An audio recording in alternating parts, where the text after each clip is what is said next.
For a lot of us, we've already arrived right here, right now. Last time I did this MC gig, at the end, the kids were out, and a lot of you know and have been watching the youngster that we call Kid Minister. And I just thought and said out loud, what it would have been for each one of us here and out there online if we'd have been exposed to this stuff back then. Well, what I learned this morning about our guest speaker is that she was. And so we're going to get to experience the result of somebody that got to this stuff at about age 3. When I met her, I said, gee, she seems awful young. But, oh, well, and now I know why. This stuff youthens you, for one thing. Her professional religious science career includes 12 years at Hemet, and then decided probably that maybe those folks have learned just about all I'm available to teach them, and move on. And at that time, a spectacular man moved into her life. She married him and came over to Arizona. So that's that part of the story. But I'm more interested in hearing what she has to say. And that would be Reverend Rhonda Tretsven. Would you come back up here, please?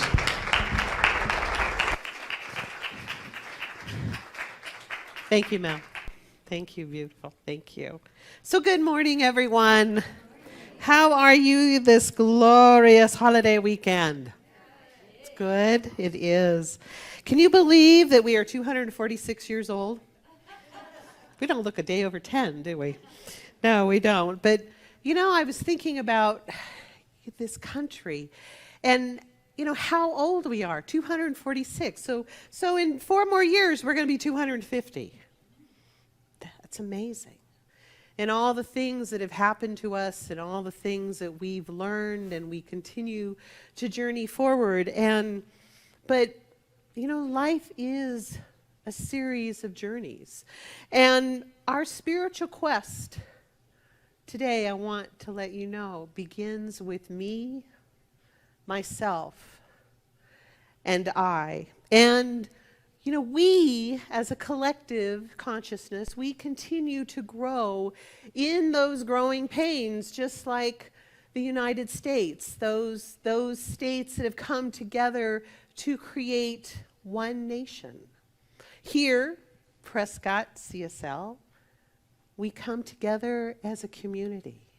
In the one mind, that one mind that's God's mind. And we come in this beautiful collective consciousness. You know, and one of the things that we also come with is the me. And that is part of my talk this morning, is the me, myself, and I. And what me often is all about me. What about me? It's all about me. Yes, it is. And that part of us is actually the ego speaking. And when we look at the ego, we can also look at that as a great acronym for edging God out, which we do, unfortunately. What happens is we get caught up in our daily stuff or whatever it is, and we forget about our spiritual practice. We forget about the simplest prayer in the whole world, is just saying, thank you, God. You know, we get so wrapped up in, oh God, I've got to do the spiritual mind treatment, and I've got to do the 5 steps, and I've got to do all this. And actually, what you don't have to do anything except say, thank you, God. Thank you, God, for this amazing life. Thank you for all that I experience. We can get out of our egos. We can step aside, and we can be in that oneness. You know, we have this amazing connection to God, but yet we each have our own path. And in that path, we sometimes are afraid because of our connections of our past. We've been raised in certain faith traditions that have taught us that God is out here, when actually we can bring it in here. We're taught that we're not worthy, we're not enough. How dare we think we are one with God? But we are. And that's the beauty of the Science of Mind teaching, is it brings everything out here into the heart. And we need not feel guilty, we need not feel anything but love and truth, and know that wherever that entity is, whatever we want to call it, is right here within the heart. And so when we go in, then we're looking at myself. We're looking at the soul. We're experiencing life with the soul. And now we're looking through a whole different lens. We no longer look through the ego of edging God out, but now we're living on the edge with God. And that's what we do, is we experience our life every single day with that presence, that God energy. It is our soul, that which created us, which is God. You know, think about that entity, myself. I was thinking about how many personalities or how many identities that we have that we could label myself. And I was thinking, who am I? Well, let's see. I'm a wife. I'm a dog mom. I'm a minister, student of life and academics. I'm a friend. I'm a musician. I'm an aunt, a great aunt, daughter, and a Norwegian American. And the list can go on and on and on. So what are the labels that you live by? What is it that creates you? And the most important one is, what label are you hiding behind? What is the bush that you're hiding under? And you're not allowing anyone to see that light. What is that secret part of you that you don't allow anyone else to know about, but should? I love this quote from Ernest Holmes, who's our founder of Science of Mind. He says, every human becomes their own philosophy, their own institution, and what is conditioned by what they are. We are married to our soul, for better, for worse, for richer, for poor, for life and death, and now and forever. And sometimes it frightens us. I didn't always like myself, he says, but I knew I couldn't get a divorce. And it's true, we can't divorce ourselves. We are here, right now, with ourselves.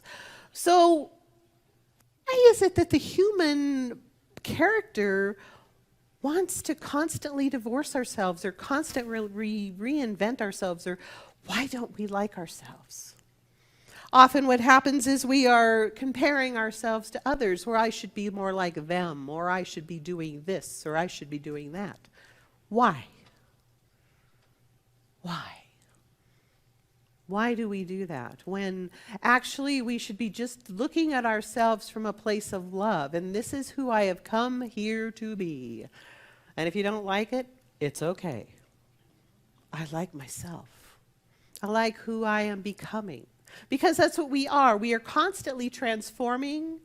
We are constantly changing. And that's a good thing. You know, we're sometimes taught that change isn't always good, that change is something that we shouldn't do. But how do we grow? How do we grow forward? How do we do things and move forward in our life if we stayed exactly the same? I think we'd be pretty boring. We would. I think it's kind of like a color. We'd be pretty monochromatic. There wouldn't be any interest.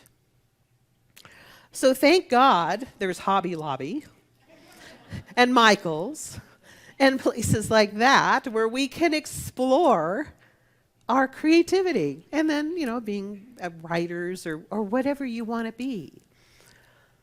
But what happens is we have that presence, that loving presence that says to us on the inward journey, what is it you want to be? What is it that you want to become? And we have that choice to either go academically or spiritually or, whatever we want to do. We have a story that we can create of myself. And it's your personal story. You don't need confirmation from anybody. You don't need any agreement. But all you need to know is that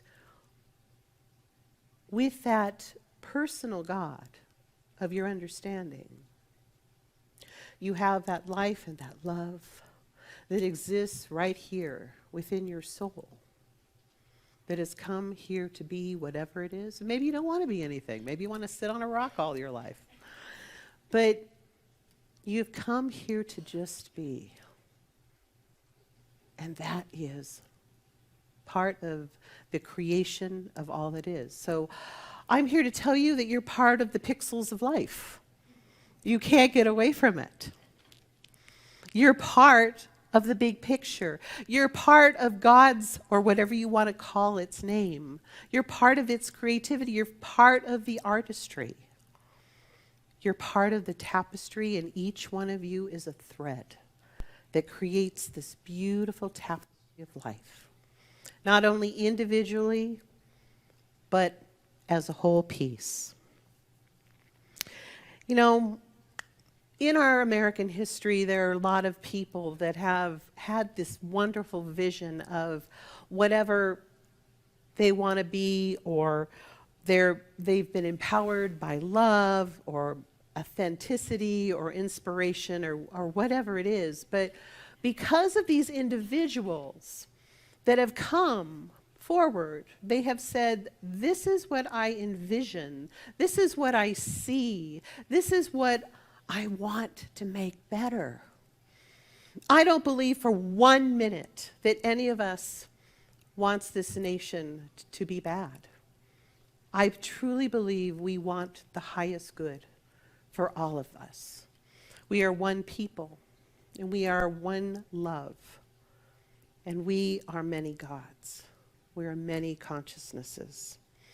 So in our days before we were working, as we were working towards actually American independence, there were, as I said, these individuals that had these amazing visions. And one of the stories I want to share with you is this gentleman named Roger Williams. And he's one of those characters in our past that has kind of gotten buried under. And yet, he was a significant personality in the foundation of our country. And so prior to independence, of course, there was a lot of persecution, of course, with the religious orders of things. We were pretty much still governed by England, and there was pretty much the Congregational New England Church. There was the Church of England in the South Colonies. But basically, the English government still had us on a short leash. So we really couldn't practice what we wanted to teach and to preach. There wasn't an understanding of a personal God. God was way out here somewhere. And so part of my self story and part of your self story is how we build a religious community together, a sacred practice together. And so in Science of Mind, and if you know this, please say it with me, we have this beautiful phrase, because we have this beautiful consciousness of oneness, and we say, there is only one life. That life is God's life, and that life is my life right now. This Please say it again. There is only one life. That life is God's life. That life is my life right now. Yes, it is. So in our history, we had all these men and women that were working towards a common goal. So back in 1663, boy, that would have really changed the history books. There was this minister, as I said, Roger Williams, and he was a visionary, a revolutionary, a radical, and a rebel. And he was a minister. Sounds familiar? Right? We're all kind of rebels in our own way. And he founded the city of Providence in Rhode Island. And so his advocacy, I'm just going to read this because I found this so amazing. He says his advocacy for religious liberty, equality, and a government free of religion forced to flee him from persecution from his native England and then cost him exile from colonial Massachusetts. So not only did he get dinged from England, he got dinged when he got here. So what was his threatening views? Well, first of all, he was a minister, as I said. He believed that all people had the right to worship as they chose without fear of oppression, and therefore the government had no right to compel a person to worship in a certain way or to worship at all.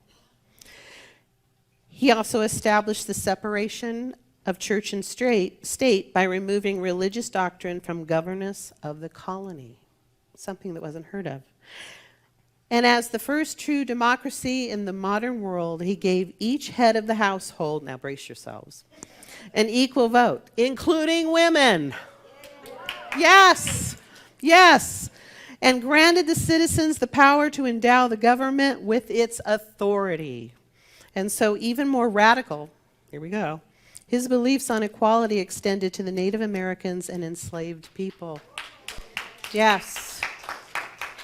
He publicly rebuked the King of England's claim that unoccupied land in the New World was free for the taking, claiming that the natives were the true owners of the land. He purchased Providence in deed and goods from the Native Americans, in which historians believe may have been the first legal deed and entered upon the New World. And nearly 200 years before the emancipation, he was part of the movement that outlawed slavery in Rhode Island. Amazing. When I read this about this gentleman, I was like, where has he been? Where has he been, beneath the pages? And so what happened is, but those very same dangerous opinions that threatened Roger with persecution served as a basis for revolution a century later and nurtured the ideas of religious liberty, independence of thought, and freedom of speech that would take root in American soil. So basically, everything that he did in Rhode Island was eventually funneled into our Bill of Rights and the Constitution. Wow. Yeah. So he started some amazing things. And that's what it is about each one of you and me, is that we are those visionaries. We are those people that move mountains. We are those individuals that continue to push forward, to know when something isn't right, that yes, we make it right. And we continue to plant seeds of growth and renewal. And so Ernest Holmes, and I love this one. This is almost my favorite quote. Ernest Holmes, our founder, he was an evolutionary thinker of the time. In fact, when Christianity was very large in Los Angeles, here he creates this dome-like building, and it's called Science of Mind, and they had to place it under the category of New Thought. And often people will ask me, what's New Thought? Well, it's the old thought into new thought. And what I mean is that here you have a Christian attitude, Father, Mother, God, the Holy Trinity, whatever you want to call it. Now you have this new thought where instead of thinking God is out here, you're actually saying God is in here. I am one with God. The Father and I are one. We're actually listening to Jesus, the Christ, who says the Father and I are one. Yes, I believe it. I believe that. So we're actually taking it in and we're breathing and we're saying, yes, I am. I am the Father and I are one. And that wasn't the style back then. And so Ernest Holmes said If I pass on tonight, they can take everything I have ever written and toss it in the ashes. It's going to be thrown there someday anyway.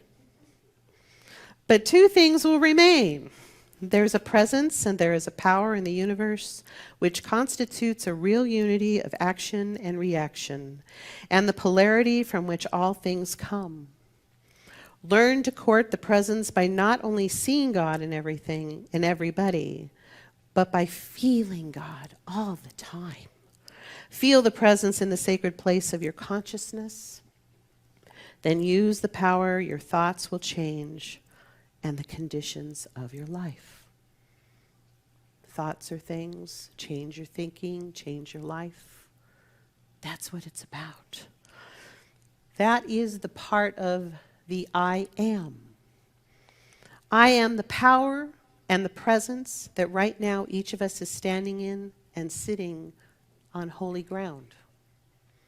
You know, in the Bible, it talks about where Moses went up to Mount Sinai and God, the burning bush, talked to him and said, "You remove your sandals, you are on holy ground."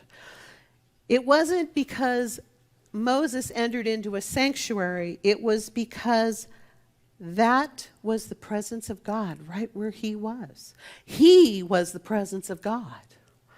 And so he didn't look at God because it was already burning within him. You know, in Deuteronomy 4:24, God is a consuming fire, and no one can see him and live. Ooh. Well, exactly. And what did they mean by that? When you are consumed by the power and the presence of this love, you're on fire. You are truly on fire. And what happens is you have to shift, you have to change. That old part of you dies. You can't live in the old life. You now are renewed. I think that's what the Christians say, reborn. But we're not. We're still the same people. We're just looking at things in a different perspective. I am one with God. And we're burning white hot with that desire of love. And when we feel that power and that presence, it is truly alive in us. You know, we are each a fire burning with desire, with love. You know, it's funny because I often drive my husband very crazy because I'm a very, yes I do, it's even John, yes he's nodding. Because I love him dearly and he knows this. So he will often have things, we will often have things in our lives that go, you know, things often zig when they should zag or they, you know, shouldn't go in a straight line. And I'll say, honey, it's going to be okay. No, it's going to be this, it's going to be that, da, da, da. And I just hold my truth. I stand in my truth and I say, it's going to be okay. And whatever happens, whatever we have to re-navigate, it's for us to know something different, for us to not only know something different about this personality too, but the situation and ourselves and maybe our relationship. It's a whole spectrum of what do I need to know? And sometimes he'll look at me very slyly and he'll go, how did you know? And I went, it's all within us. I just trust. So we sang earlier, I am as God created me in the life, in the love, and in the glory. And we are here today. We're gathered in this beautiful community of faith because me, myself, and the I am exist together. Our visions, our individual religious feelings and thoughts prove that we're not alone. We're truly not alone, including you online. You're not alone. So your thoughts and my thoughts about the divine God online and in the universe, wherever we are, we say God is. Together, we form, as I said, a community where we truly care for the needs of one another. The early anthropologists who studied religion concluded that they who only know one religion know none. That we each are joined by an inner light. That we all have the same vision. And we look at Roger Williams and Ernest Holmes as those visionaries, those light carriers that we continue to follow. You know, we live in a land of pluralism, of milk and honey, and we're led, if we feel, by the words of the Hebrew prophets that said, the lion and the lamb will lie down together in peace. And I know that right here, right now for this country, that we will lie down in peace. That though we celebrate this beautiful holiday of the signing of our independence, we're also declaring that we are reunified, that we are one country, we are many people with diversity.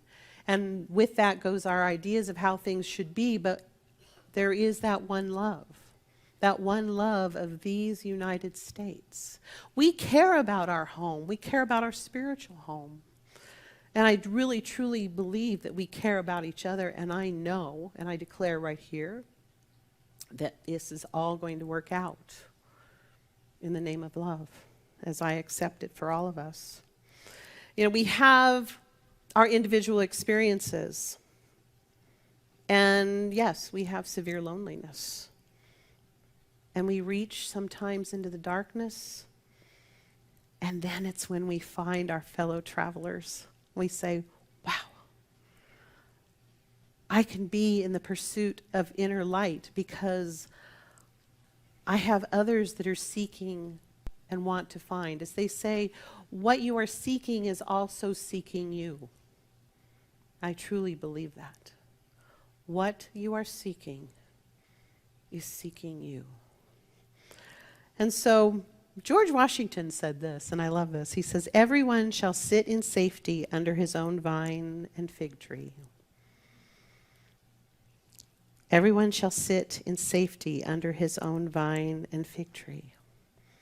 And when we look at the vine, we look at whatever faith tradition that is.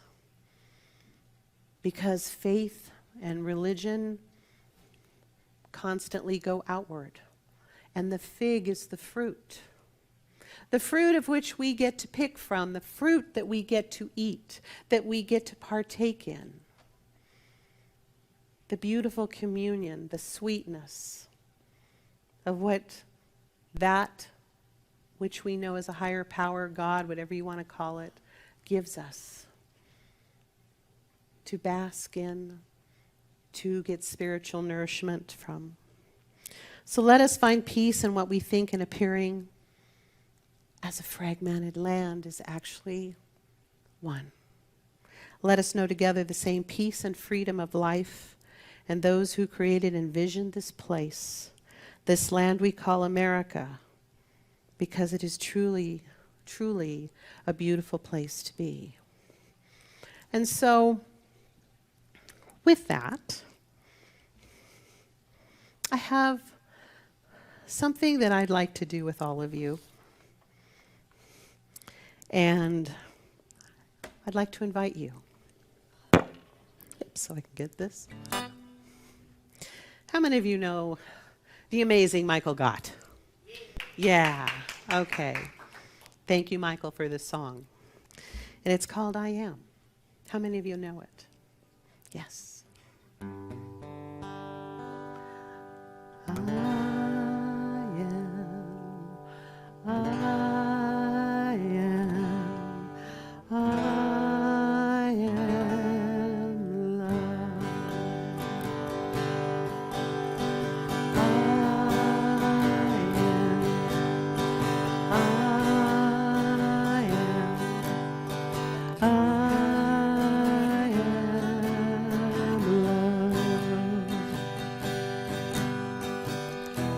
The love of God is in my life. I am loved. Okay, I'm strong. I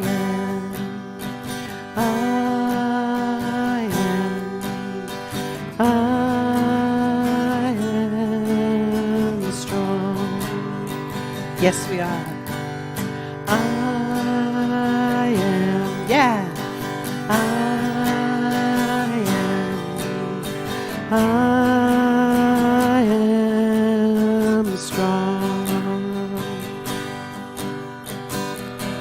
The strength of God is in my life. I am strong. Okay, healed. I am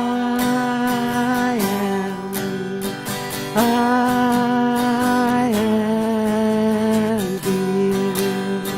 Yeah.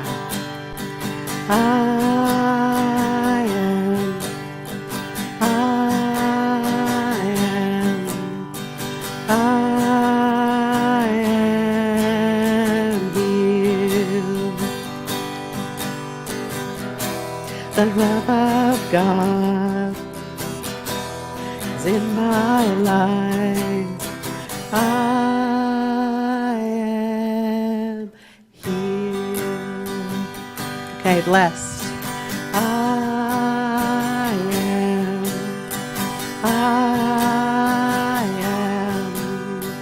I am blessed. Yes, we are.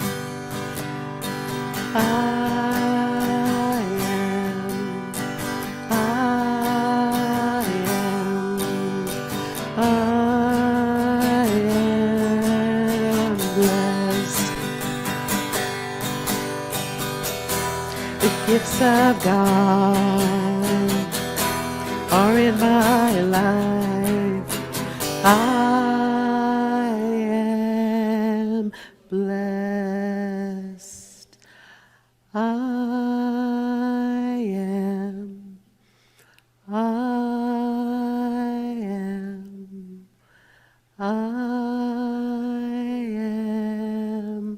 blessed. And it is then that blessing, that wholeness, that love. Right here, right now, we are each part of that presence, that power that is God's life. It is our life right here. And it forever will be me, myself, and I. But we are not one. We are together with that power. We are always guided. We are always loved. We not ever feel diminished before we are always empowered. All we have to do is be. All we ever have to be is ourselves. We are the perfect expression of God, that love, that life, the understanding of whatever we want to call it, a higher power. It is for us, it is never against us. It is always expressing. We are the love. We are the light. We are as God created us and this world. And for what I know and I accept for all of us is that we are one nation. We are one land. We are not fragmented. We are whole. Each of us is a piece of this beautiful puzzle. And we are putting ourselves together, linking each other together, arm in arm. We have this beautiful fabric of diversity, but yet we have this beautiful thread of love, the God, the power that is knitting us constantly together. We are never separated. Like God, we are never separated from God. We are together as that one life, as that one population. And for this, I am truly grateful. So I release this, knowing that as it is released, the conviction and the words that I speak and that I know that everyone here has in their minds, which is that one mind, I know that we all accept and know love. Love. love. And this I am truly grateful. As together we say, and so it is. Yes.